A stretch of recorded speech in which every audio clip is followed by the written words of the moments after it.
Assalamualaikum warahmatullahi wabarakatuh. Selamat siang pemirsa TVRI dimanapun Anda berada. Apa kabar Anda hari ini? Forum Kalbar hadir menjumpai Anda untuk mengajak Anda berbincang-bincang selama 60 menit ke depan. Pemirsa, pembincangan hari ini diawali dari adanya Hari Hak untuk Tahu Sedunia. Tahukah Anda bahwa ada Hari Hak untuk Tahu Sedunia yang diperingati setiap tanggal 28 September? Kalau belum tahu, berarti informasi ini belum menyeluruh kepada seluruh masyarakat. Lantas, ini tugasnya siapa untuk memberikan informasi bahwa kita, masyarakat, punya hak untuk tahu berbagai informasi publik. Dan kalau kita kaitkan dengan tahun politik, rasanya menarik kalau kita mengangkat tema tentang keterbukaan informasi publik untuk pemilu 2024 yang adil dan transparan. Lantas, informasi seperti apa yang harus diketahui masyarakat? Adakah batasan-batasan khusus? Adakah informasi-informasi khusus yang tidak semua masyarakat harus bisa tahu? Kita menghadirkan 3 narasumber untuk membahas ini. Saya perkenalkan ketiga narasumber saya. Yang pertama ada Bapak Lutfi Faurusal Hasan selaku Ketua KI Kalbar. Selamat siang. Selamat siang. Assalamualaikum warahmatullahi wabarakatuh. Waalaikumsalam warahmatullahi wabarakatuh. Ini yang punya acara ini. Baik, kita lanjutkan ke Bapak Ketua KPU Kalbar, MS Budi ST. Selamat siang Pak Budi. Selamat siang. Assalamualaikum. Waalaikumsalam warahmatullahi wabarakatuh. Orang yang akan sibuk di beberapa bulan ke depan. Siap. Lantas ada Dr. Haji Jumadi Zainal MSI, Akademisi Visipol Universitas Tanjung Pura Pontianak. Selamat siang Dokter. Terima kasih sudah berkenan hadir di tengah kesibukan mendidik putra-putri bangsa. Dan pemirsa, untuk 60 menit ke depan kita akan membahas yang seperti saya katakan tadi, tidak hanya terkait informasi apa yang harus diketahui. Lantas kemudian sebatas apa masyarakat bisa mengetahui informasi publik. Tentu banyak hal yang akan kita angkat di bahasan ini. Saya ke Pak Lutfi dulu.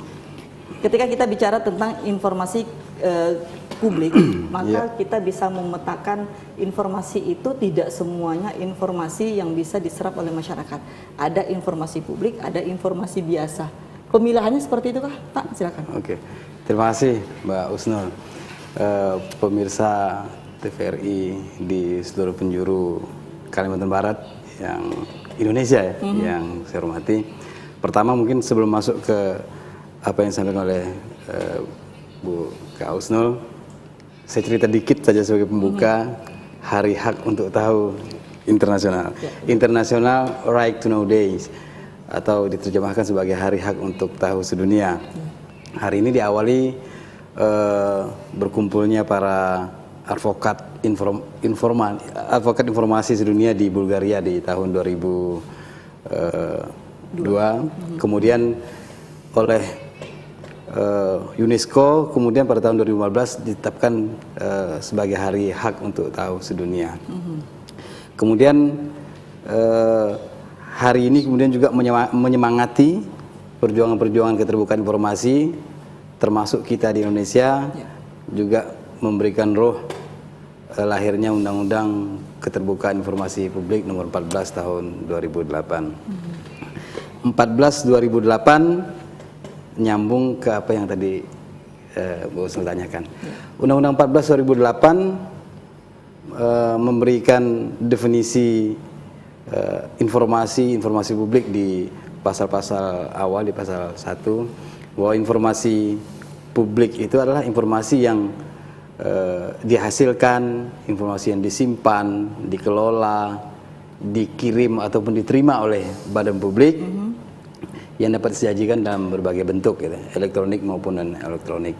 Jadi informasi yang dihasilkan oleh badan publik itu yang disebut dengan informasi publik. Tapi kalau informasi ini bukan yang dihasilkan oleh badan publik, itu bukan informasi publik.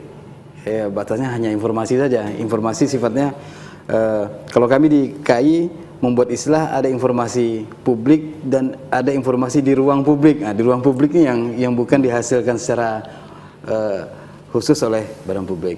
Jadi kemudian badan publik akan memuat itu dalam daftar informasi publik. Itu yang harus dipertanggungjawabkan oleh badan publik. Siapa itu badan publik? Penyelenggara negara yang pembiayanya bersumber dari APBD dan APBN. Itu yang maksud badan publik. Nah, jadi di luar itu bukan badan publik. Baik, gitu. Artinya dipilah dulu nih. Dipilah. Nah. Sumber informasinya yang menjadi penentu, itu informasi apa? Sesuai dengan apa yang dilakukan oleh badan publik. Misal sampel saja, pemerintah provinsi, apa yang dilakukan oleh pemerintah provinsi, pejabat, informasi publik yang menjadi yang dibuat kemudian disimpan dikelola oleh badan publik, itu yang menjadi tanggung jawab Pemprov ya. Khusus informasi publik Pemprov gitu. Di luar itu bukan gitu ya. Baik, saya ke Dr. Jumadi dulu. Kalau bicara tentang riwayat adanya hari hak untuk tahu sedunia, kemudian hari ini adalah mungkin salah satu upaya untuk memberikan informasi kepada masyarakat terkait berbagai hal. Kita bicara di sebelum 2028. Apa yang terjadi dengan Indonesia di tahun 2008, sebelum 2008, sehingga kita Indonesia ini memerlukan adanya undang-undang terkait keterbukaan informasi publik. Yang pertama tentu ini kan semangat reformasi. Baik. Karena keterbukaan informasi publik itu sangat berhubung kait itu dengan demokrasi. Nah, dalam demokrasi itu salah satu penghargaan hak asasi manusia. Oleh karena itu menjadi hak asasi orang untuk mendapatkan informasi publik. Nah, dalam konteks itulah kemudian sejalan dengan perkembangan reformasi, maka dibutuhkan sebuah regulasi yang memungkinkan ada payung hukum. Semua lembaga-lembaga publik wajib untuk menyampaikan informasi publik yang dibutuhkan oleh publik. Nah, keluarlah Undang-Undang Nomor 14 2008 itu sebagai payung hukum bahwa kita sebagai negara yang menerapkan prinsip-prinsip demokrasi punya regulasi itu. Alhasil kebablasan tidak masyarakat untuk mencari informasi? Ya tentu dalam praktiknya ini kan soal penafsiran ya. Karena tidak semua juga informasi publik itu harus disampaikan kepada publik. Karena ada informasi publik yang dirahasiakan. Kalau itu menyangkut soal rahasia negara, tidak boleh. Nah, ini yang barangkali yang diperlukan seperti KI dan termasuk KPU sebagai lembaga publik menginformasikan kepada publik. Bahwa tidak semua juga. Bahwa informasi publik itu wajib disampaikan. Kalau itu menyangkut rahasia negara. Kalau informasi itu disampaikan, itu justru menimbulkan masalah. Kekacauan misalnya, menimbulkan kegaduhan. Nah, itu ada batasan-batasannya. Baik, sebelum dibahas tentang batasan-batasan informasi publik apa yang bisa disampaikan kepada masyarakat dan apa yang tidak, saya ke Ketua KPU dulu selaku salah satu penyelenggara. Dan di tahun ini, tahun politik, menjadi penyelenggara yang banyak disorot. Bicara tentang keingintahuan masyarakat, KPU merasa sudah memberikan informasi maksimal belum kepada masyarakat sesuai dengan keingintahuan mereka? Sebagai badan yang saya kira dituntut untuk menyelenggarakan pemilu dengan baik, dengan berintegritas, pemilu berjurdil, maka hak dasar publik yang patut kita penuhi ya hak untuk mendapatkan informasi supaya semua tahapan yang dalam kendali kami, segala informasi yang diwajibkan oleh undang-undang untuk kami sampaikan, itu memang sudah menjadi kewajiban kami sampai di tengah-tengah masyarakat untuk mendapatkan trust, untuk mendapatkan kepercayaan melalui berbagai lintasan informasi yang dibutuhkan oleh publik sepanjang dia tidak dikecualikan. Kalau bicara tahapan, sekarang sudah masuk tahap ke-6 ya, tahap pencalonan, baru masuk pada daftar calon sementara. Tapi sejak dimulai dari penyusunan peraturan, anggaran di tahapan pertama, masuk ke pendaftaran pemilih, verifikasi peserta pemilu, partai politik, termasuk DPD ya, kemudian masuk pada tahapan penetapan, masuk juga terakhir di penetapan jumlah kursi dan daerah pemilihan sebagai nanti wilayah tarung peserta pemilu. Sekarang masuk ke pencalonan untuk mencari kontestan, pengantin, orang yang harus kita kenalkan ke publik, dan masa perkenalan itu juga kita lakukan dalam misalnya daftar calon sementara yang sudah kita kenalkan ke publik sejak kita tetapkan tanggal 17 Agustus 1823 kita umumkan ke media cetak dan media elektronik. Masyarakat diberi ruang untuk menanggapi itu 10 hari sampai tanggal 28. Jadi prosesnya panjang. Pendaftaran pemilih sendiri itu sebelum penetapan DPT itu berlangsung selama 6 bulan. Dipastikan 8 bulan sebelum hari H DPT-nya clear. Itu juga panjang proses pelibatan publiknya diumumkan 14 hari, mendapatkan tanggapan masyarakat selama 21 hari sejak diumumkan, dirapikan lagi oleh petugas PPS-nya selama 14 hari, umumkan lagi 7 hari, rapikan lagi PPS 14, dapat daftar pemilih sementara hasil perubahan 7 hari sebelum habis masa waktu 2 bulan itu harus kita tetapkan sebagai daftar pemilih tetap. Itu sudah kita tetapkan kemarin di tanggal 21 Juni dan saya kira juga mendapat respon karena kita mengundang baik para pihak yang memang mewakili publik di bidang keinformasian, tentu media, maupun perwakilan-perwakilan partai politik dan para pihak yang diwajibkan undang-undang untuk kita berikan ruang. Namun publik sepanjang mereka butuh dan kemudian tidak dikecualikan, nah pejabat PPID kami yang dikendalikan langsung oleh kabak teknis penyelenggaraan pemilu siap untuk merespon, melayani siapapun yang datang di kantor kita, siapapun yang berkepentingan, di samping fungsi-fungsi keinformasian yang setiap saat kami butuhkan untuk disampaikan kepada publik melalui media massa, termasuk kalau TVRI membutuhkan, baik dalam potret wawancara dan lain-lain. Baik, kebutuhan publik yang diutamakan sehingga tidak menunggu ditanya, tetapi belum ditanya juga sudah memberikan informasi. Siap. Baik, saya ke Dr. Jumadi. Kementerian lembaga, kita mengapresiasi KPU yang melakukan hal itu, memberikan informasi tanpa diminta, memberikan informasi tidak menunggu dibutuhkan oleh masyarakat, tetapi semua informasi tahapan-tahapan diberikan kepada masyarakat. Kementerian lembaga sendiri, menurut dokter, seperti apa keterbukaannya terhadap informasi publik? Apakah bisa disamakan seperti KPU yang tidak menunggu diminta? Ya. Atau ada perbedaan? Ya, memang ini menjadi kewajiban ya, kalau untuk menyangkut soal kepentingan publik itu wajib. Ini kan juga bagian dari praktek prinsip-prinsip good governance. Salah satunya adalah transparansi.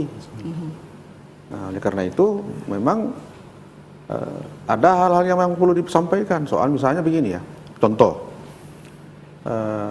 dalam hal anggaran, APBD misalnya.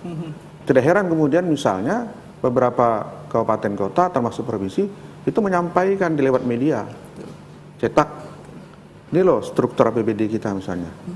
Tidak dipinta pun menjadi kewajiban. Tidak dipinta pun menjadi kewajiban gitu kan. Nah, tentu ada hal-hal yang spesifik memang tidak semua juga. Tapi pada intinya semua lembaga publik termasuk kementerian lembaga termasuk welcome kalau publik membutuhkan informasi itu selama bukan informasi yang dikecualikan. Baik, tetapi kita bicara lagi, saya masih ke Dr. Jumadi. Kita bicara tentang informasi publik, bicara tentang data. Ini yang paling riskan karena di setiap kementerian lembaga memiliki data sendiri-sendiri. Sehingga ketika masyarakat mencari data, itu tergantung kementerian atau lembaga mana yang memberikannya. Karena setiap lembaga, setiap kementerian akan berbeda angkanya. Mungkin salah satunya adalah KPU juga memiliki data yang berbeda dengan Dukcapil. Tanggapan Anda? Ya kan di setiap lembaga itu ada PPID-nya, ada yang bertanggung jawab terkait informasi itu. Memang yang menjadi kesulitan ini termasuk ya menjadi kendala. Kadang-kadang teman-teman media mencari informasi. Kalau dulu misalnya di Orde Baru itu ada Menteri Penerangan, kan begitu ya. Jadi kalau sudah Pak Harmoko bicara itu clear sudah informasinya di situ. Nah, karena sekarang ini lembaga itu menyebar, menjadi kewajiban juga untuk spesifik ya. Itu teman-teman media maksudnya datang ke instansi terkait misalnya. Nah, kalau misalnya terkait dengan data kependudukan ya datangnya ke tentu itu ke Dukcapil. Dukcapil karena memang koordinasinya ke Dukcapil misalnya seperti itu. Jadi tergantung informasi yang dibutuhkan. Ya, kalau menyangkut soal hal-hal yang teknis tentu tentang bagaimana informasi tentang pendidikan. Ya datangnya ke Kementerian Pendidikan dan Kebudayaan. Kalau di daerah tentu Dinas Pendidikan dan Kebudayaan. Kalau menyangkut soal informasi tentang investasi di daerah misalnya, ya datang ke dinas terkait. Jadi tergantung kebutuhan yang diperlukan informasi itu. Begitu. Baik. Sehingga contoh di kita, katakanlah soal anggaran. Anggaran pemilu luar biasa besarnya. Nah, saya ingin mendekatkan ke kenapa ini penting informasinya? Ya. Pilkada misalnya sedang kami usulkan 362 miliar. Pilkada 2018 anggaran yang dibutuhkan 262 miliar. Hampir ada kenaikan dalam potret usulan kami 100 miliar. Ini rakyat juga harus tahu. Walaupun belum ada kesepakatan dengan pemerintah daerah, potretnya untuk penyelenggara pemilu saja, yang badan ad hoc, yang hampir 180.000 itu, yang kita hanya tampung PPK PPS-nya ya, belum KPPS. KPPS-nya yang 180.000 itu saja sudah menggunakan anggaran 150 miliar. Nah, kalau informasi ini penting, kenapa? Kalau totalnya pun nanti kita nggak tahu ditetapkan di mana. Angka-angka yang dibutuhkan untuk pemilu dan demokrasi ini luar biasa besarnya loh. Itu poinnya. Kalau angka nggak serius, partai politik nggak serius, kemudian pemilihnya juga nggak serius. Kalbar ini kan kalau potret nasionalnya hanya 2% dari pemilu nasional ya. Tapi kalau untuk kita kan tentu bertanggung jawab di sini. Ada ada 3.958.561 pemilih. Saya kira itu bukan jumlah yang kecil. Angka yang kita butuhkan untuk pilkada juga angka yang saya kira tidak kecil. Kalau para pihak kemudian nggak serius ngurusin pemilu, artinya kelompok-kelompok pro demokrasi yang beririsan dengan kepentingan pemilu jurdil, lahir kepala daerah yang hebat, lahir figur-figur di legislatif juga yang kualifikasinya bertanggung jawab, maka para pihak yang memang punya tanggung besar untuk penyelamatan negara dan daerah itu harus punya peta irisan komunikasi yang pas, yang lalu lintasnya juga saya kira diurus teman-teman media. Karena pada akhirnya juga dia akan beririsan dengan tradisi lisan yang luar biasa, juga masif di tengah-tengah masyarakat. Bayangkan kalau informasi palsu yang diterima, kemudian tradisi lisannya juga menyampaikan itu di 3.958.561 pemilih. Apa yang akan terjadi? Betul. Misalnya kalau potret komunikasinya negatif. Baik, kita akan membahas lebih lanjut. Ini semakin menarik karena saya membaca barusan Bapak Budi, Ketua KPU, menyatakan bahwa anggaran yang sudah besar ini jangan disia-siakan oleh masyarakat pemilih hanya untuk menggugurkan kewajiban datang ke TPS dan mencoblos. Tetapi utamakan untuk memilih yang tepat dan benar. Kita akan membahas lebih lanjut terkait seperti apa keterbukaan katakanlah pemerintah dalam informasi publik. Usai jeda berikut tetap bersama kami. Usai jeda kami masih akan kembali. Terima kasih Anda masih setia bersama kami. Kita membahas tentang keterbukaan informasi publik. Saya langsung ke Ketua Komisi Informasi Bapak Lutfi. Kita bicara tentang tadi sudah menyatakan adanya informasi publik, adanya informasi biasa. Nah, untuk informasi publik ini adakah jenis-jenisnya juga? Oke.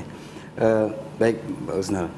Di Undang-Undang 14 2008 itu disebutkan ada jenis informasi. Pertama, informasi yang wajib tersedia dan diumumkan secara berkala. Nah, jenis ini jenis yang umum ya, misal informasi tentang badan publik, profil badan publik, profil pejabat badan publik, ini wajib diumumkan. Nah, termasuk pengadaan barang dan jasa kalau di Perki kita yang baru itu wajib diumumkan. Kemudian yang kedua, jenis informasi yang diumumkan secara serta-merta. Nah, jenis informasi yang diumumkan secara serta-merta ini adalah informasi yang berhubungan dengan halayak ramai ya, misalnya bencana atau banjir seperti kemarin pada saat kita tertimpa bencana COVID misalnya, ini termasuk informasi yang serta-merta. Kemudian yang terakhir, jenis informasi yang wajib tersedia setiap saat. Artinya tidak juga mesti diumumkan, tetapi informasi ini tersedia di badan publik. Ketika pemohon informasi memerlukan, informasi ini ada di dalam daftar publiknya, daftar informasi publik. Jadi mekanisme bagaimana pemohon informasi memohon informasi juga diatur di undang-undang ini. Ada cara memohon dalam waktu tertentu, kemudian jika tidak diindahkan oleh badan publik, kemudian dapat berujung kepada sengketa informasi publik.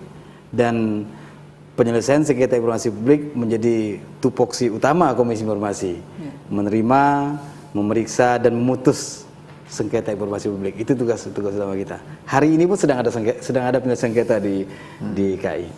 Baik, kalau untuk Kalimantan Barat sendiri, di KI Kalimantan Barat, respon masyarakat untuk mencari tahu, kemudian merasa bahwa pencarian tahunya itu tidak diindahkan oleh kementerian atau lembaga publik, kemudian melaporkan ke KI, sudah seberapa banyak? Responnya itu kan bisa terbaca. Dalam catatan kita sejak 2015 kita mulai menggelar sidang penyelesaian sengketa. Sekitar 86 sengketa mungkin.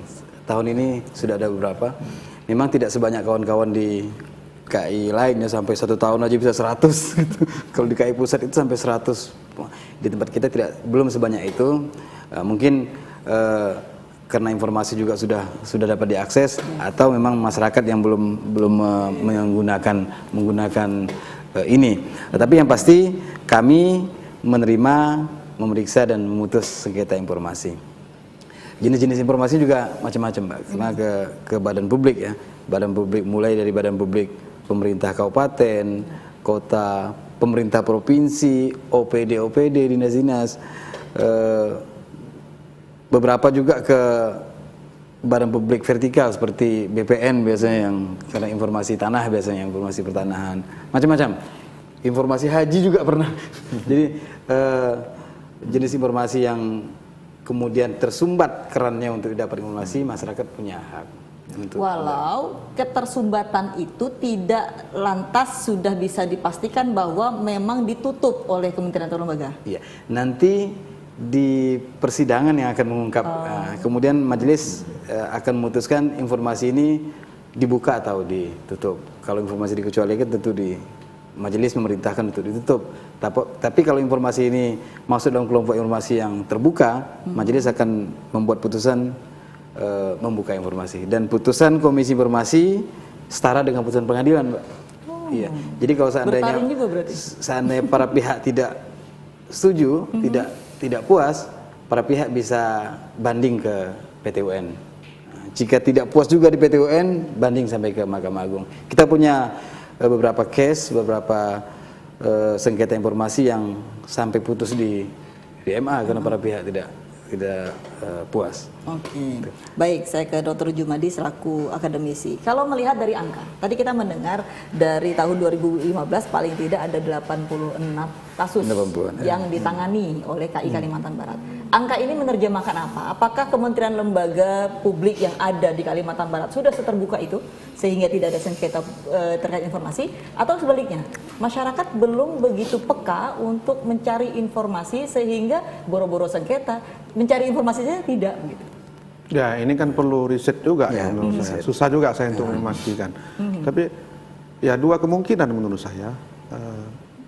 Bisa saja misalnya tadi disampaikan Ketua KI, lembaga-lembaga publik yang berada di pemerintah daerah maupun instansi vertikal sudah menyiapkan informasi yang tersedia ya, baik yang berkala, baik yang memang sudah tersedia ketika dibutuhkan gitu kan. Atau bisa jadi memang ini tingkat pengetahuan publik terkait dengan informasi publik itu ketika mereka tersumbat salurannya kemana untuk menyampaikan itu kan. Nah, barangkali yang menyampaikan 80 kasus itu yang punya kesadaran, punya pengetahuan. Ketika mereka misalnya membutuhkan informasi di satu OPD, di instansi lembaga publik, mereka tidak mendapatkan itu, mereka lapor ke KI. Nah, muncullah itu menjadi sengketa. Ada juga yang barangkali tidak dapat, udah diam saja. Atau ribut di media sosial. Ya, ribut di media sosial. Padahal ada saluran, ada kanalnya kan. Ketika mereka memang sangat membutuhkan itu, tapi lembaga publik tidak memberikan informasi itu, yang tidak dalam kategori sebagai informasi yang dikecualikan, mereka tidak datang ke KI. Udah. Nah, jadi sekarang menurut saya adalah ini momentum kita juga untuk memberikan pemahaman terhadap publik. Ketika informasi yang dibutuhkan menyangkut kepentingan publik tidak didapatkan, sudah melewati prosedur yang betul misalnya, salurkan ke KI. Ini juga menjadi pembelajaran bahwa semua lembaga publik punya kewajiban. Ini good governance, semangat transparansi. Dan Undang-Undang 14 2008 memberikan amanah itu menjadi kewajiban lembaga publik. Baik, lantas apakah lembaga publik yang memberikan informasi, membuka informasi seluas-luasnya kepada masyarakat berbanding lurus dengan baik buruknya pemerintahan tersebut? Berbanding lurus, ini soal transparansi. Baik. Keberadaan Undang-Undang 14 2008 itu adalah dalam rangka mewujudkan itu salah satunya. Jadi kalau tertutup, ya, ini juga bagian dari tata kelola pemerintahan tidak baik. Nah, oleh karena itu pengalaman masa lalu kita lihat Ya. di era Orde Baru kan agak tertutup. Nah, ini dengan semakin terbuka, paling tidak layanan publik semakin baik, kan begitu ya. Tingkat korupsi bisa kita minimalisir, kan begitu kan. Jadi banyak hal yang positif dengan keterbukaan ini.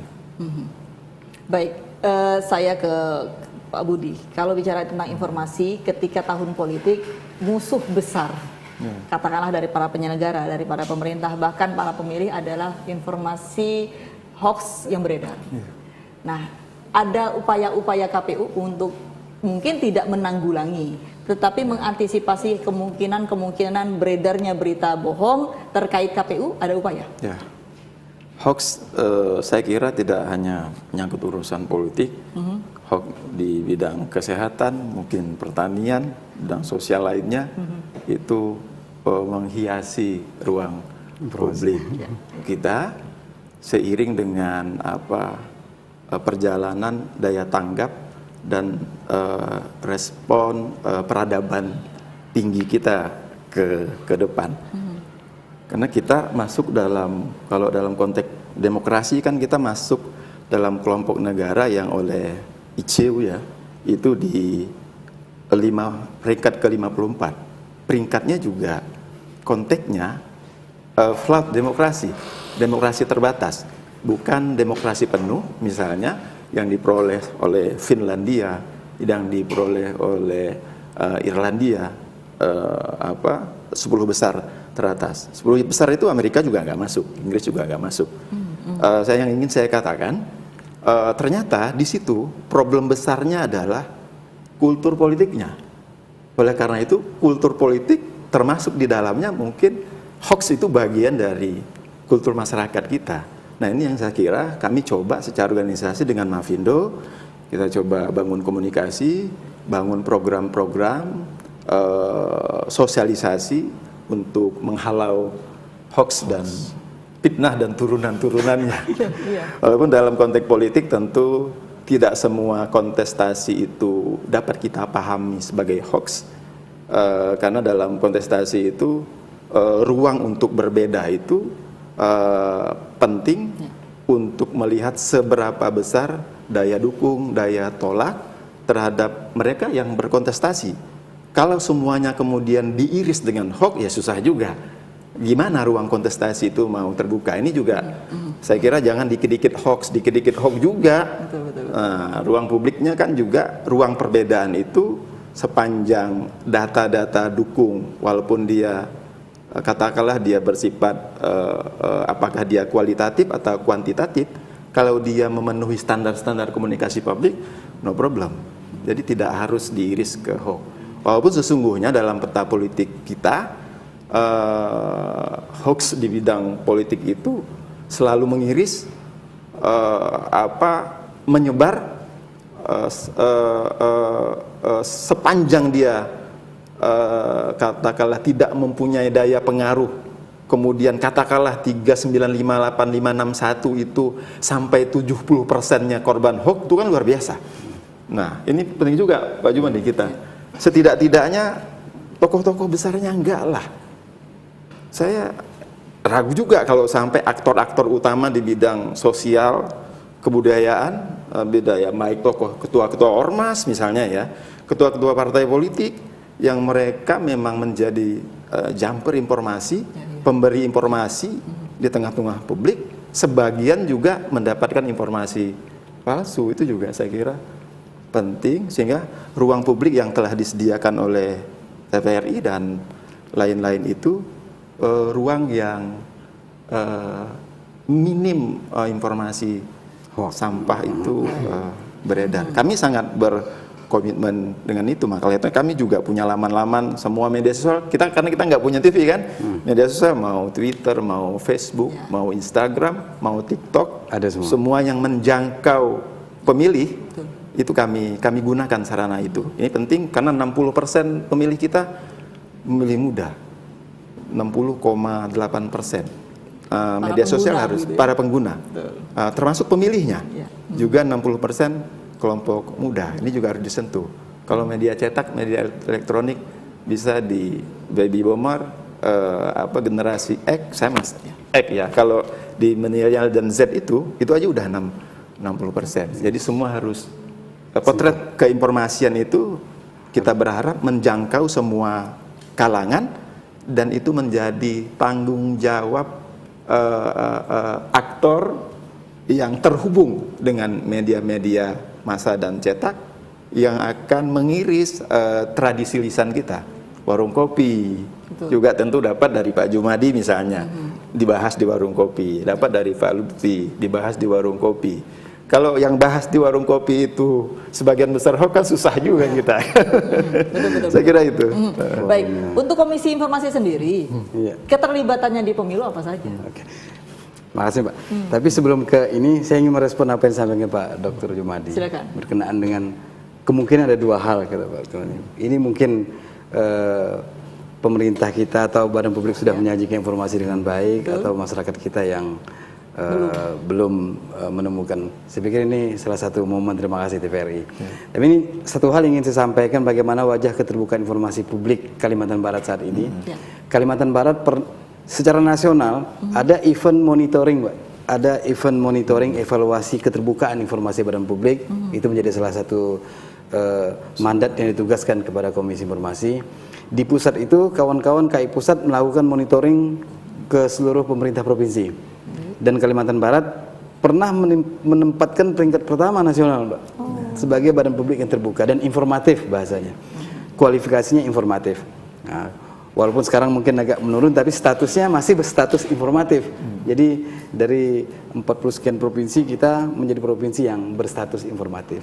Kemudian Kalimantan Barat sendiri saya ingin sampaikan bahwa pemerintah kabupaten kota, kemudian OPD provinsi, kemudian BUMD, BUMN, BUMD, desa, BUMDes, kami KI provinsi melakukan monitoring. Saat ini sedang kami lakukan verifikasi kuesioner yang mereka isi. Ada 120 lebih badan publik. Apa yang diinginkan dari mereka? Kita memberikan instrumen standar layanan informasi, karena kita ada peraturan khusus tentang standar layanan informasi publik, dan standar ini harus dipenuhi oleh badan publik.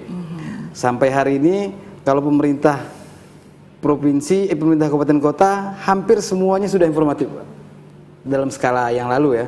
Nah sekarang kita ada skala yang baru. Kemudian untuk OPD pemerintah provinsi juga 90% di tahun lalu sudah informatif. Nilainya sudah 90 ke atas, dan penyajian badan publik PPID-nya OPD juga sudah baik. Mereka anggaran juga terbuka, kemudian bukan berarti tidak ada sengketa ya. Beberapa badan publik juga menjadi objek sengketa. Namun demikian setiap tahun mereka selalu memberikan laporan layanan informasi, karena laporan layanan informasi itu wajib diserahkan kepada KI dan PPID di provinsi. Setiap tahun pemerintah kabupaten kota tidak satu pun yang tidak mengumpulkan laporan. Maret, tanggal 30 Maret harus sudah dikumpulkan. Sebelum 30 Maret semua pemerintah kabupaten sudah kirim ke kita. Kita lihat berapa layanannya dan sebagainya. Kemudian OPD Pemprov juga demikian. 100%.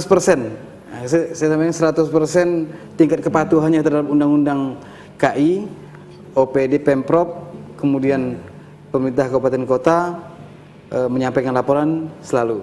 Nah, jadi dinamikanya ada yang kemudian informatif, ada yang nilainya tahun ini turun dikit, naik dikit, begitulah. Tapi dalam saya setidaknya 4-5 tahun terakhir ini tingkat kepatuhan badan publik terhadap standar layanan informasi publik juga sudah sangat baik. Artinya KPU sendiri menyimpulkan bahwa sengketa yang terjadi di Kalimantan Barat kemungkinannya bukan ketidaktahuan masyarakat atau ketidakpedulian masyarakat, tetapi karena lembaga publik sudah baik, begitu? Iya, bisa demikian. Tapi saya ingin clearkan, pemohon informasi itu di dalam undang-undang itu ada 3 kelompok per orang, kemudian ada kelompok orang, bisa badan hukum atau badan publik, bisa LSM, bisa yayasan yang menjadi pemohon, bisa per orang. Dan tiga kelompok ini juga semua pernah menjadi pemohon di tempat kita. Bukan berarti bukan cuma kawan-kawan LSM yang mengajukan permohonan. Secara perorangan pun pernah banyak juga yang memohon melalui law firm, melalui badan hukum mereka juga ada. Kemudian nyambung tentang kepemiluan, karena emang pemilu ini event nasional ya, event besar, event yang luar biasa, event yang tadi Pak Budi sampaikan menggunakan biaya yang sangat fantastis. Tentunya semua orang, semua badan, lembaga harus mencoba terlibat. Komisi Informasi secara nasional juga berkomitmen penuh untuk ikut mensukseskan pemilu ya, bukan hanya pemilu, pemilihan juga, pemilihan kepala daerah dan sebagainya, kita juga punya komitmen yang sama. Komisi Informasi Pusat sudah menerbitkan Peraturan Komisi Informasi Nomor 1 Tahun 2019 tentang standar layanan dan prosedur penyelesaian sengketa informasi publik. Jadi kalau khusus sengketa yang umum kita punya perkinya, Perki 1 2013 tentang prosedur penyelesaian sengketa informasi publik. Khusus untuk pemilu kita punya perki sendiri yang mengedepankan semangat kalau pemilu ini karena waktunya terbatas. Kalau di sengketa biasa itu permohonan informasi itu 10 hari minimal dijawab, tapi kalau di perki pemilu ini cuma 3 hari. 3 hari harus langsung direspon oleh penyelenggara pemilu. Penyelenggara pemilu itu KPU, Bawaslu dan DKPP. Nah, jadi 3 kelompok penyelenggara pemilu ini harus sudah memberikan informasi minimal 3 hari begitu. Baik, kita akan membahas lebih lanjut terkait keterlibatan Komisi Informasi dengan pemilu. Lebih jauh akan kita cari tahu bersama. Usai jeda berikut tetap bersama kami. Usai jeda kami masih akan kembali. Kita melanjutkan diskusi kita terkait keterbukaan informasi publik. Saya masih ke Bung Lutfi, Ketua Komisi Informasi, terkait informasi-informasi yang tadi diberikan kepada pemerintah atau lembaga publik. Kalau bicara tentang penilaian terhadap pemerintah atau lembaga publik, penilaian seperti apa yang dilakukan mereka, kemudian apakah itu terus-menerus dilakukan? Oke, terima kasih Mbak.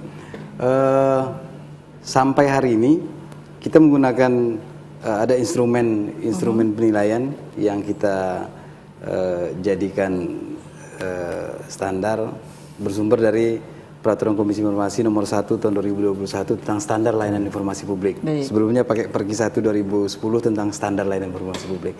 Standar layanan informasi publik ini kita susun sedemikian rupa, tadi termasuk jenis informasi, kualitas informasi, kemudian kalau sekarang kami masukkan ada 6 indikator di dalamnya, ada kualitas informasi, jenis informasi, sarana prasarana, kemudian digitalisasi, kemudian kebijakan di tingkat badan publik yang berhubungan dengan keterbukaan informasi. Semua indikator ini kita terjemahan dari standar layanan informasi. Instrumen ini yang kita kirimkan ke badan publik, kemudian badan publik melakukan penilaian mandiri, kemudian penilaian mandiri ini dikembalikan ke kita. 2 kategori kita lakukan secara aplikatif, jadi kawan-kawan tidak perlu datang ke tempat kita, sudah ada web, sudah ada aplikasinya, mereka masuk admin, kemudian mengisi, kemudian melampirkan evidennya untuk dilakukan penilaian. Dan animonya selalu semakin membaik, karena kita punya rentang waktu untuk konsultasi selama 1 bulan. Hampir setiap hari kawan-kawan berkunjung melakukan konsultasi agar mereka baik dalam pelayanan informasi. Dan karena kita juga di akhir rangkaian monitoring evaluasi itu memberikan reward, memberikan penghargaan. Ada event penghargaan kepada badan publik yang mana masuk kualifikasi informatif, menuju informatif, cukup informatif, bahkan yang tidak informatif gitu. Jadi ini kita sampaikan dalam event penganugerahan nanti di akhir tahun, mungkin di akhir November atau awal Desember. Baik, saya meminta tanggapan dari Dr. Jumadi terkait pernyataan ini, di mana KI sudah memberikan apresiasi kepada pemerintah, lembaga, badan publik yang positif dalam informasi, bahkan yang tidak informatif pun diberikan. Ini kenyataan ini sebenarnya mengarahnya kemana? Apakah kemudian pemerintah, lembaga publik, badan publik itu sudah menjaga kepercayaan masyarakat atau hanya menjalankan kewajiban kepatuhan terhadap undang-undang? Ya, ini kan awal-awal barangkali ya, ini kan karena untuk memenuhi, tapi ini soal trust. Ya. Jadi kalau seandainya misalnya ada satu lembaga publik dari hasil penilaian KI tidak menunjukkan etikat baik misalnya untuk memenuhi amanah itu, mereka juga ada malu sosial. Nah, itu yang pertama. Yang kedua, ini kan juga tuntutan tata kelola pemerintahan yang baik. Salah satu itu yang saya di awal katakan, ini prinsip good governance itu adalah transparansi. Jadi kalau mereka tidak punya kesungguhan memenuhi standar layanan publik yang dipersyaratkan undang-undang, termasuk peraturan KI misalnya, dianggap mereka tidak punya komitmen untuk mewujudkan tata kelola pemerintahan yang baik. Transparansi itu. Nah, ada lagi ukuran yang lain misalnya, kalau akuntabilitasnya lakip, sakip misalnya seperti itu kan. Nah, layanan publiknya ada lagi ombudsman. Nah, jadi ini tentu mau tidak mau menjadi kewajiban semua lembaga untuk memenuhi itu. Jadi bukan hanya sekedar memenuhi undang, tapi ini soal membangun kepercayaan, karena salah satunya kan soal keterbukaan informasi publik itu soal trust. Nah, kalau udah soal nilai, ini kan juga ada malu sosial. Coba misalnya kalau ada OPD yang dikategorikan tidak informatif. Ini malu sosial juga, dan ini menyangkut kinerja. Jadi seorang bupati, seorang gubernur, itu juga bisa memberikan penilaian. Apakah seorang kepala dinas, kepala badan, ini serius nggak mengelola informasi publik ini? Ini juga soal trust. Ada konsekuensi politik juga bagi kepala daerah. Ya, ada konsekuensi juga. Ternyata misalnya ada beberapa lembaga OPD di satu kabupaten misalnya di provinsi itu tidak punya kesungguhan untuk memberikan informasi publik yang transparan. Jadi itu menurut saya. Baik, saya terakhir ke Ketua KPU. Informasinya bahwa KI pernah menyematkan di posisi nomor 1 sebagai lembaga yang memiliki informasi yang informatif. Mungkin tanggapannya dan harapannya ke depan. Silakan singkat saja. Terima kasih kepada KI. Ya, sesuai dengan Mahkota penting informasi kami adalah hari H pemilu. Sepanjang 2024 itulah hari penting kami di hari H. Hari pemungutan dan penghitungan suara. Tanggal 14 Februari, Rabu 14 Februari 2024 pemungutan suara Presiden dan Wakil Presiden, DPD, DPR, DPRD Provinsi, dan DPRD Kabupaten Kota. Kalau tidak bisa terpilih Presiden di tanggal 14 Februari, akan ada putaran kedua di tanggal 26 Juni 2024. Lanjut lagi, 27 November, kalau tidak kemudian digeser di September, Pilkada. Gubernur dan Bupati se-Indonesia untuk Kalbar, Gubernur dan Bupati Wali Kota se-Kalimantan Barat. Dalam konteks mendukung mahkota informasi kami soal 14 Februari, kami harus sampaikan tahapan, kami harus sampaikan apa yang saya kira membutuhkan, yang kami butuhkan untuk membangun trust kepada kami. Ada 11 prinsip di pasal 3 Undang-Undang harus kami terjemahkan dengan baik. Mandiri, jujur, adil, kepastian hukum, tertib, terbuka, profesional, proporsional, akuntabel, efektif, efisien. Ada ditambah lagi di peraturan kami soal aksesibilitas. Kami harus mampu menerjemahkan itu dalam hal kami bisa melayani publik sebagaimana moto kami KPU melayani. Baik, masing-masing saya percaya masing-masing dari ketiga narasumber ini memiliki peran yang berbeda-beda untuk memberikan pelayanan kepada publik. Terima kasih Bapak-bapak untuk waktunya. 60 menit sudah kita bersama dan pemirsa, demikianlah pembahasan kita pada hari ini. Terima kasih atas perhatian dan kebersamaan Anda selama 60 menit, dan saya akhiri. Billahi taufiq wal hidayah. Assalamualaikum warahmatullahi wabarakatuh. Selamat siang, sampai jumpa. Terima kasih Bapak-bapak. Terima kasih.